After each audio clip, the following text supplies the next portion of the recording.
আইএমএফের শর্ত পূরণে বাজেটে থাকছে ভ্যাট আদায়ের বাড়তি চাপ। সে কারণে এনবিআরের এই ভ্যাটের বোঝা শেষ পর্যন্ত পড়বে জনগণের কাঁধেই। কিন্তু সাধারণ মানুষের কাছ থেকে আদায়কৃত ভ্যাট পুরোপুরি পাচ্ছেও না সরকার। আরও জানাচ্ছেন গোলাম কাদের রবু। জিনিসপত্রের বাড়তি দাম নিয়ে অনেক দিন ধরেই অস্বস্তি ভোক্তাদের, আর এই বাড়তি দামের পেছনে আছে ভ্যাটও। বাজার কিংবা শপিং মলে শুধু পণ্য কিনতেই নয়, হোটেলের খাবার থেকে শুরু করে মার্কেট বা শপিং মলে কেনাকাটা, বলতে গেলে সব ধরনের পণ্য বা সেবা কিনতে ভ্যাট দিতে হচ্ছে ক্রেতাকে, যা পরে সরকারের তহবিলে জমা দেন বিক্রেতারা। সরকারের এবার সেই ভ্যাট আদায়ের টার্গেট বাজেটে 1,70,000 কোটি টাকা, যা বর্তমান টার্গেটের চেয়েও বেশি 10,000 কোটি টাকা। কারণ আন্তর্জাতিক মুদ্রা তহবিল বা আইএমএফের শর্ত ভ্যাট আদায় বাড়াতে হবে।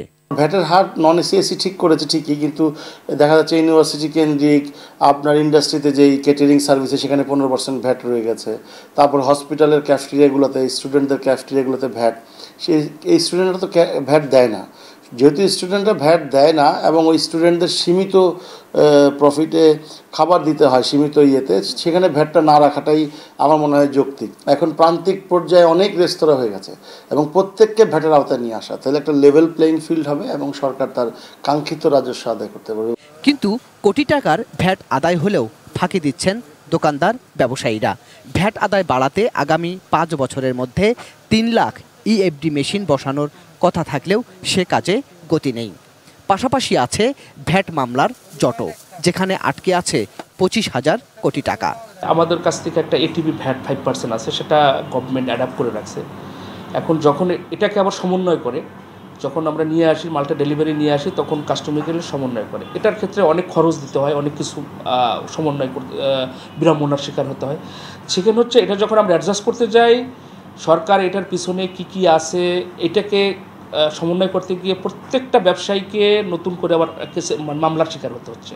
দ্যাট মিনস আমি আপনাকে বলতে পারি এখন 95% ফল ব্যবসায়ী হচ্ছে মামলার শিকার। ট্যাক্স এত আকারে সরকার অ্যাডাপ্ট করেছে, বিশেষ করে ফ্রুটসের উপরে, যেটা এখন সাধারণ মানুষ থেকে শুরু করে মধ্যবিত্ত পর্যন্ত তাদের খাদ্য তালিকার বাইরে চলে গেছে।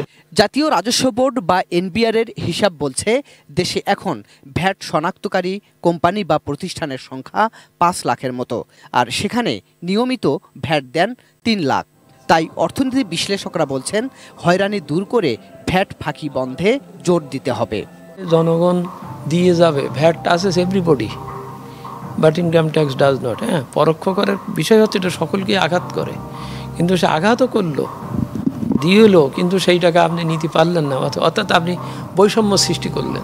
মূল্যস্ফীতির চাপে এখন সাধারণ মানুষ, তাই জনগণের স্বস্তির বিষয়টিও আগে ভাবার পরামর্শ তাদের। গোলাম কাদের রবু, এটিএন নিউজ, ঢাকা।